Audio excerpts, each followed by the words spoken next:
What is up, everyone? It is a Q&A leg day today. I'll be answering questions. If you have any questions that you want me to answer in the next video, leave them down in the comments and I'll try to get to it. But yeah, let's get straight in. Okay, so my first exercise is actually that leg press over there, but I've already done my warm-ups and my first few sets on it. So this is actually my top set for this exercise. I didn't record the rest of it, unfortunately, but yeah, I'll get straight into that top set.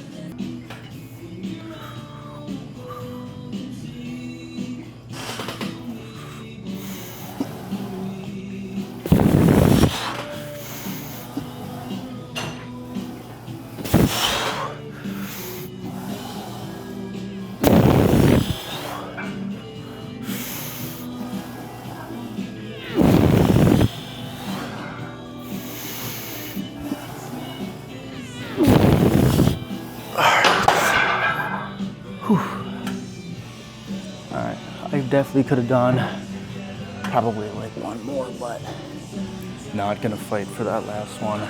You know, 5 is good enough for me. And now I have to unrack and we'll probably move to the hamstring curls.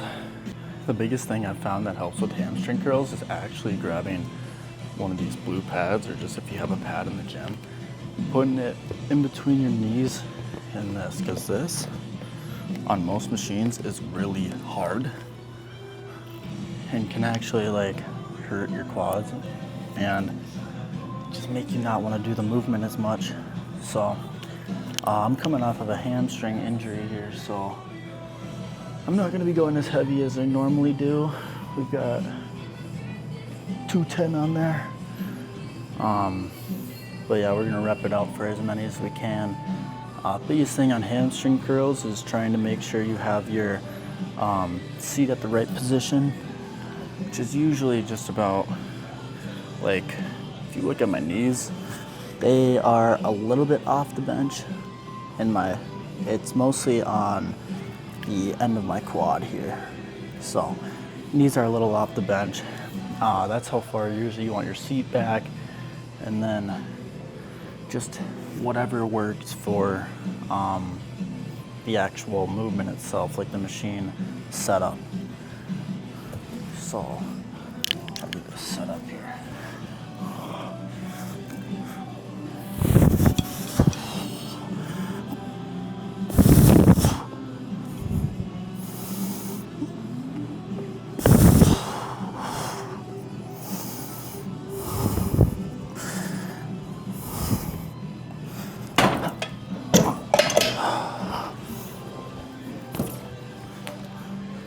A little bit of a warm-up right there.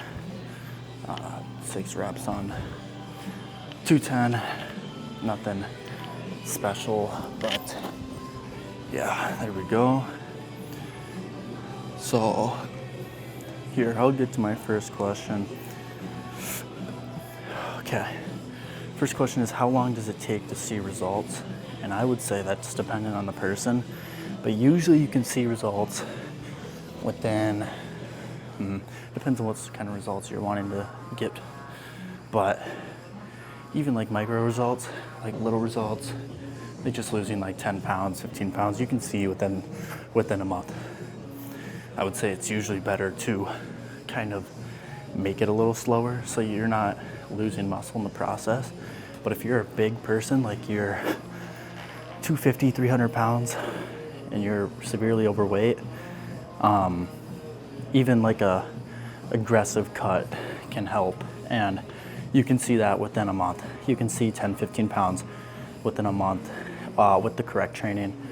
Usually you should try to get a personal trainer or something, but yeah, if you know what you're doing, then you don't really need one. But usually you'd want one because personal trainers know what they're doing. My second question is, what workout routine is best? And I would say there isn't really a best workout routine. Just kind of whatever, hits the muscle groups you're wanting to hit. Mostly all of them.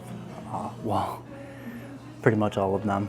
And you're hitting them a few times a week. You got some rest days.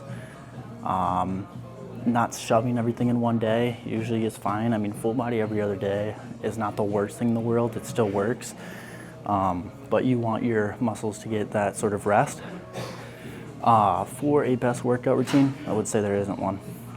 Just go with kind of whatever. You can look up people's workout routines too. I'm sure there's some online. I give people personalized workout routines.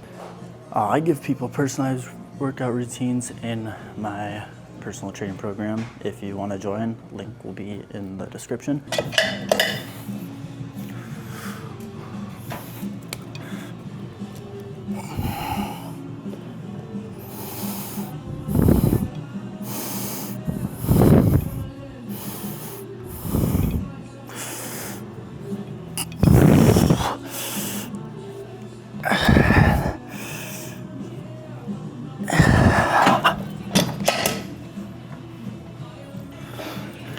First set, feeling pretty good. I think that was about 8. Yeah, pretty good. I'm actually supersetting this with leg extensions, so I'm about to go over there, get my warm up in my first set in with that, and then I'll keep answering questions. And if you're wondering how to set up leg extension, you want the seat back to where your knees are right on this thing. And then this should ideally be as low as it can go. Alright. So, as you'll see in a second,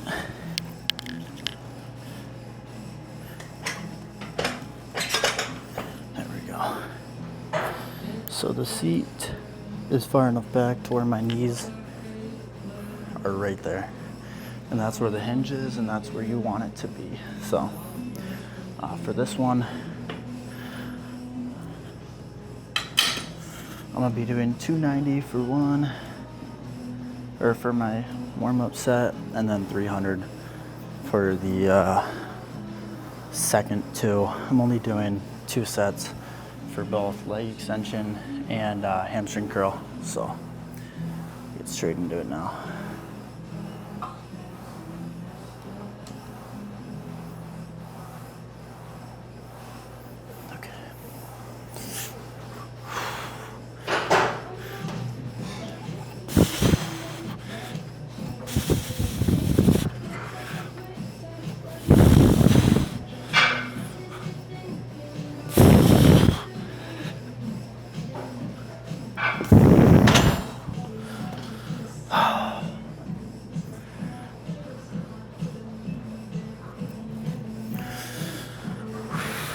So ideally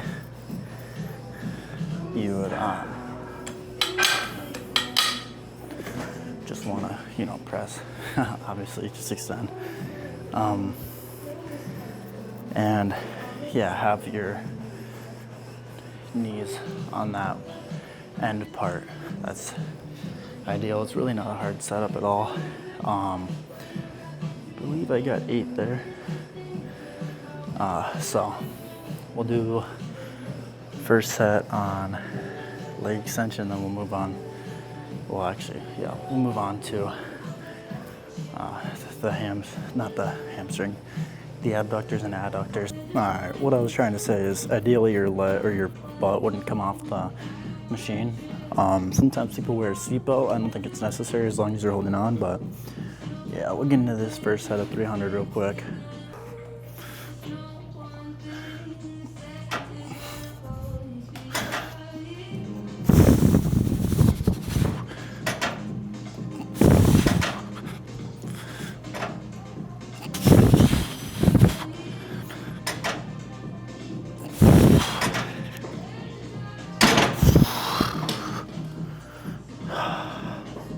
And there's 9. All right, I don't actually know what question we're on, but my next question is, should I train to failure on every set? My answer would be no for that one, just because you should be training till failure, but only on your final set of each exercise. So usually I like to structure it as if I have 1, 2, 3 sets. If you have more than 3 sets, you're usually just doing cardio at that point, but your first set, right, on the exercise shouldn't be anywhere close to failure. It should be 4 or 5 reps in reserve, stuff like that, like 3, 4, 5 reps in reserve. Shouldn't be really close to failure. Your second set should be about 1 or 2 reps in reserve, so just shy of failure. And your third set should be to failure. So, and if you only have 2 sets, just take out the first one. So your first set would basically just be 1 or 2 reps shy of failure, so 1 or 2 RIR, or it would be, and then your final set would be all the way till failure. But your final set should almost always be all the way till failure, unless you're dealing with injury of some sort, or just can't go to failure, like you struggle with that exercise or something. What's the best way to progressive overload? I don't think there's a best way to do it. I think there's a correct way to do it, and that correct way would be first trying to increase weight. If you can't increase weight, then you increase your amount of reps you're doing. If you can't increase the amount of reps you're doing, you increase the amount of sets you're doing. And so it should be, I try to increase the weight, I try to increase the reps, and then finally my final resort would be increasing sets. So I like to put it into a perspective of like a specific exercise. So like on bench, the best way to progressive overload a bench press would be, let's say I can only do 135 as my max. I'll do 135 for however many reps I can get. We'll say it's 3. 3 is not enough to be moving up weight. But if I was at like a 5 or 6, I would move up weight first. And if I couldn't get the next amount of weight I'm trying to do, like let's say I try to move up, realistically this would never happen, but let's say I try to move with the 155 after 135 and get 0 reps of it, then I'd move back down to 135 and try to get more reps and then try to move up weight. And if I can't get any more reps on 135, I add another set of 135 to my bench press. So it goes in the order of try to add weight. If you can't add weight, add reps. And if you can't add reps, add sets. That's the correct way to progressive overload. So now I'm on adduction and abduction, and I actually max this machine out. So I do the max, and then I even do the 5-pound increment on both abduction and adduction. So I should probably find a new adduction and abduction exercise to do. But for right now, this is what I got. So this is what I kind of have to stick with. But try to get a video here. It might be a little bit of a goofy angle.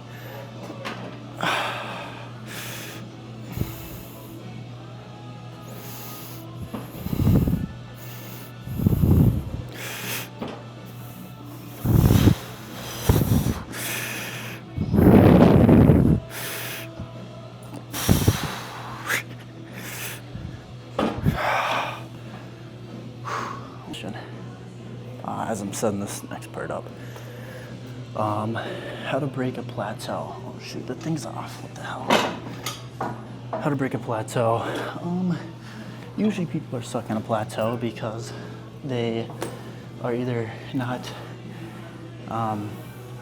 doing their form correctly, they are too small for the weight that they are trying to do, or they are simply just not doing the right accessories or the right work, like the right movements outside of the movement that they're trying to progress.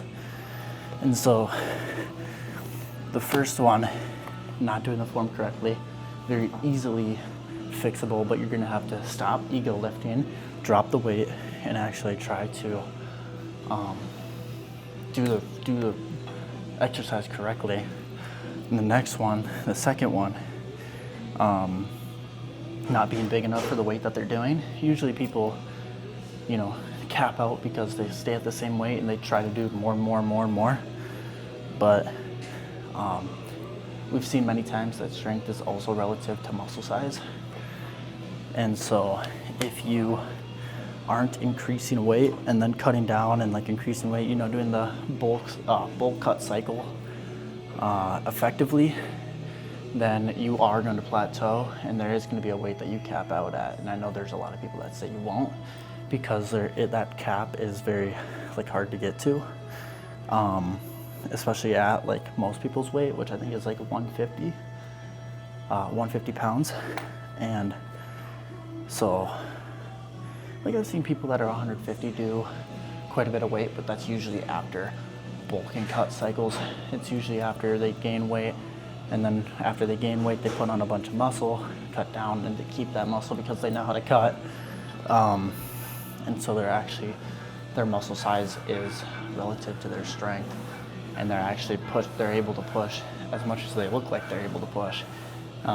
Even if they look like they're hiding it a little bit because they are, 150 pounds. But it's usually after bulk and cut cycles like that. And then the third one is, what did I say it was?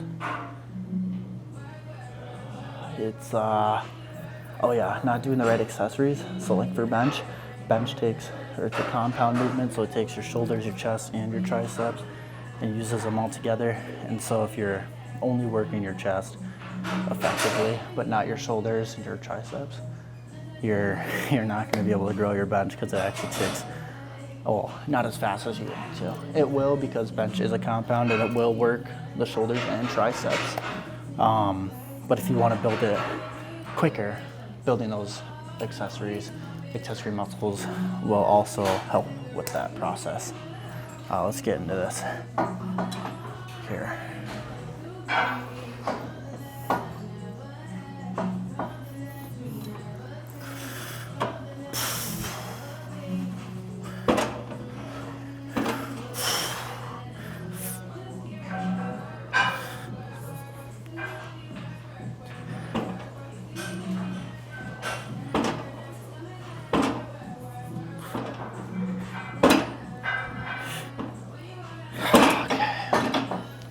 There's 15, pretty easy for that one. Abduction is always easier than adduction because it's a bigger muscle, but yeah. All right, we're almost done here. Got one more set on each of these, and then some calf raises.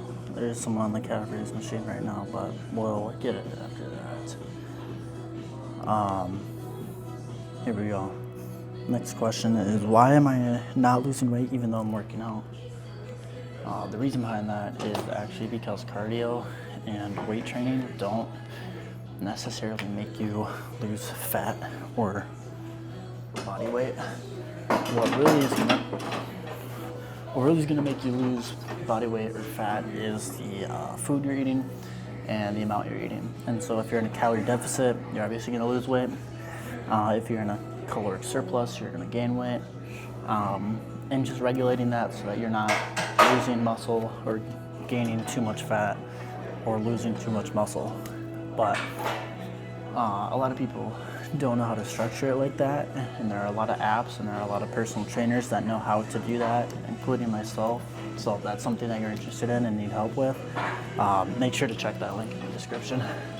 But anyway, let's get straight into this.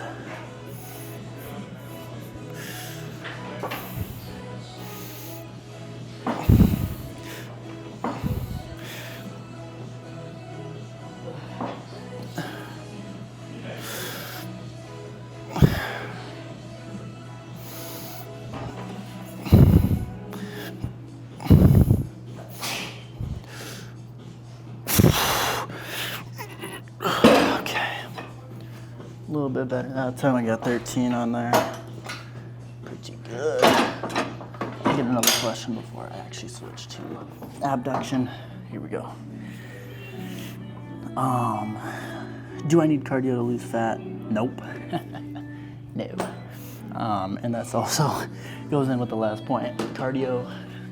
Honestly, you could eat probably 4 Oreos and gain or have as much or like the calories that you burn from cardio, like an hour-long session, can be just right back in your body with like 4 Oreos.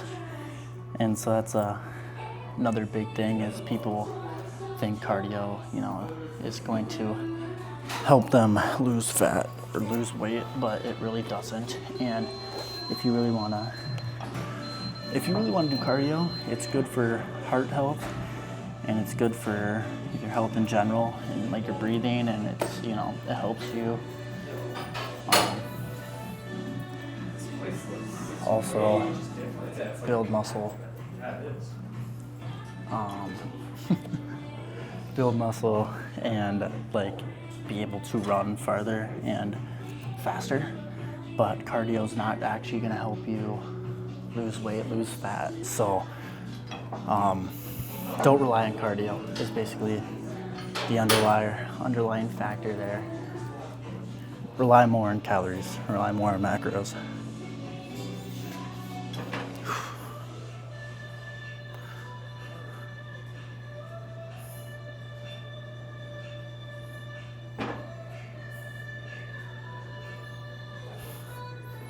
I can honestly probably do like 20 of these, bro. I really need to find like a different abduction, especially abduction.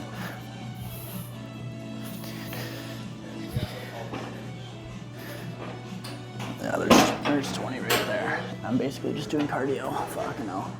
Alright, so unfortunately I didn't actually get to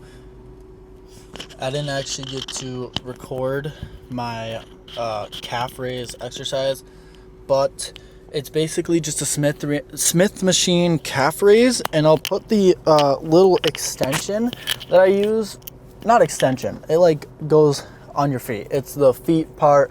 I'll put it on the screen right now, a picture of it. It's just a wooden plank, really nothing special.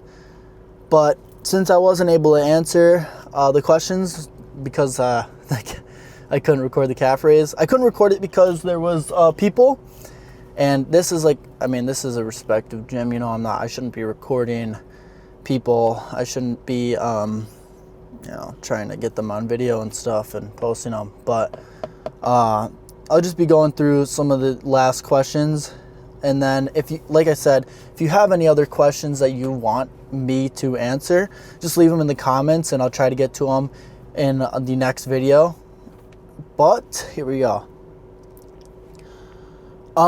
We ended off with, do I need to do cardio to lose fat? I said no. And then next question is, should I count calories and macros? And I would say yes. And that basically, I mean, it just kind of goes with the last question. Calories and macros are really going to help you depending on where you want to go. I mean, like regardless of where you want to go, it's going to help you.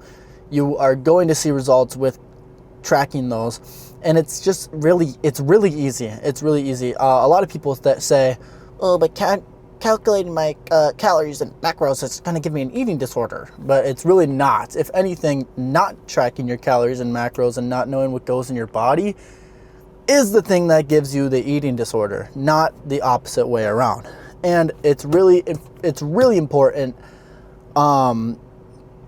if you are trying to lose weight, and if you're trying to gain weight, it's extremely important. If you're just trying to maintain, you usually can do that on your own. But gaining and losing weight, I really recommend using a macro tracker, calorie tracker, whatever. How much water should I be drinking every day? Half your body weight in ounces. I've got this big thing right here so that I don't really have to refill my water bottles. That's another thing. If you struggle with refilling water bottles, get a big jug like this. All I have to drink for my daily amount is 1.5 of these. So I only have to refill it in the morning and then sometime throughout the day, and it's super easy instead of having to refill over and over and over again with like a blender or bottle or something. All right, how important is sleep for muscle growth? Pretty much the most important thing. I would say if you are eating correctly, training correctly, and not sleeping correctly, you're not going to grow as fast as you want to. If you look at people that take steroids, right? Steroids are not something that just magically builds muscle. I mean, it is. something that magically builds muscle. But why? It's because it speeds up your recovery process so much. And so if you can get steroid results just by speeding up your own recovery process, like that's from sleep. That's from sleep and eating. So if you want to grow as fast as possible, maximize sleep and eating, both the recovery stuff, and you will grow extremely, extremely quick. Because, like I said, steroids, all they do is speed up your recovery process. And so if you're recovering optimally by yourself, you don't need performance enhancers to do it for you, then you're golden, bro. You'll grow a lot of muscle. How does stress affect my results? A lot. Cortisol, your stress and sleep hormone, when it spikes, actually suppresses muscle growth, suppresses muscle protein synthesis. And so then you will not grow muscle when you have extremely high cortisol, which is your stress hormone. It naturally rises when you sleep, but that's not to be of concern because that part is healthy. When you're super stressed though, is when it's unhealthy and when you're actually going to stagnate muscle growth. Last two, here we go. How do I know if my form is good? You can get it checked by somebody that knows, whether that be in the gym or someone like a personal trainer like myself. You can get it checked. You can look up videos on how to do them, although I don't really recommend that because some people online, some of them are outdated, and some people online also just post the videos, and it's kind of shitty. I'm not gonna lie. If you want to, you can go on TikTok and look it up, and there are usually some gym bros that know what they're doing, maybe gym girls, depending on who you're watching. But I would say usually get it checked by someone that definitely knows what they're doing. Or if you find someone that does form videos, trust that. And lastly, how do I stay consistent? This one is very relative to the person, but basically you just want to keep going to the gym, which I know can be hard.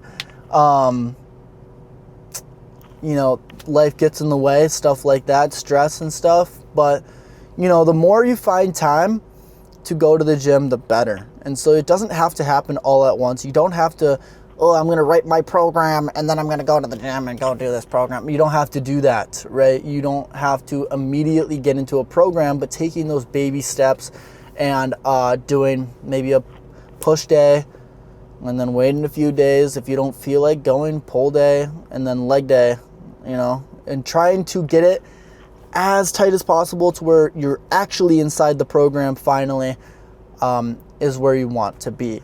And so staying consistent isn't about trying to do it all at once. You really want to ease into it and try to get into it slowly as much as possible, because that is what's going to create the lasting effect. And a lot of people even still struggle with being consistent. Even myself, like, not struggle with being consistent, but sometimes they don't want to wake up and go to the gym. Like, wake up and I just don't feel like going to the gym. But it's all just kind of in your head, and once you get to the gym and you start working out, it feels nice, and you actually like get started with your workout, then, you know, you have a good time. And so being able to get yourself up and going, and to the gym, even when you don't feel like it, actually breaks the limits in your brain and is able to make you more consistent to going to the gym. If you like reading, and you want a book on how to do this exact thing, I would recommend Atomic Habits. I know it's a whole troll LARP book, but it's really actually informative, and it can really help with that kind of thing, especially with people that go to the gym. But that is where we're going to end it off. If you do find these videos interesting, got caught up on my words there, but if you do find these videos interesting, make sure to like and subscribe. Make sure to leave any comments, like questions or concerns or things that you kind of want to add to the video. Make sure to leave that in the comments. if you want personal training and you feel like, you know, you want to take it to that next level, you want to see results quicker, you want to actually make sure you're doing this stuff correctly, click that link in the description down below or in my bio of my YouTube and sign up for the personal training I've got.